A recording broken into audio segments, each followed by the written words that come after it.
Hello guys, welcome to Tutorly. So in today's video, I'm going to show you exactly how to remove an embedded code in Odoo. If you have an embedded code element on your Odoo website that you no longer need, the good news is that removing it is very simple once you know where to look. I'll walk you through the process clearly so you can make the change quickly and save it properly. This can be useful if you added a video, map, booking form, tracking widget, or any external code block, and now want to clean up the page or replace it with something better. To begin, go to the home page in your Odoo dashboard. This is your starting point, and from here, you'll be able to access the website builder tools. If you're already logged in, you should see the main Odoo apps and navigation options available to you. Make sure you're working inside the correct Odoo database or client project, especially if you manage more than one website. Next, click on Website. This opens your site management area, where you can view and edit the content that appears on your live website. If your goal is to remove something that was embedded onto a page, this is the section you'll need to work in.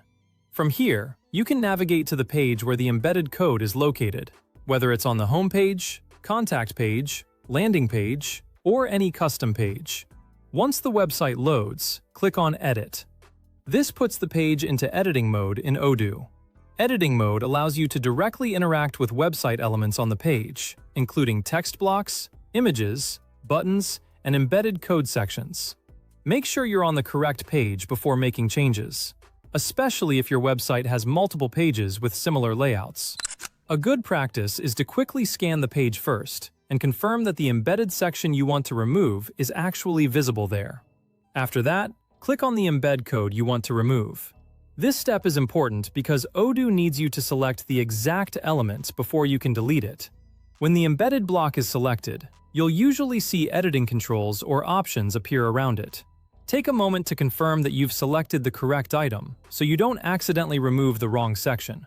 For example, if you have a video embed near a contact form, make sure only the embedded code block is selected and not the full section around it. Now, click on the trash icon, or use Delete if that option appears. This removes the embedded code block from the page layout. If the code was displaying a video widget, form, or external content, that content should disappear from the page as soon as the block is deleted in the editor. If there is empty space left behind, you may also need to adjust the surrounding section, spacing, or layout so the page still looks clean. Finally, click Save. This is the step that actually applies your change to the website. If you skip saving, the embedded code may still remain on the live page, so make sure you complete this last action before leaving the editor. After saving, Odoo will update the page with your changes, and the removed embedded element should no longer appear to visitors. And that's it! You've successfully removed an embedded code block in Odoo. As a quick tip, after saving, it's a good idea to preview the page or refresh it once to confirm everything looks the way you want. This helps you catch any spacing issues or layout changes caused by removing the element. Also, if the embedded code was connected to an external service, like a third-party form, calendar, or video, you may want to check that the rest of the page still works properly after removing it.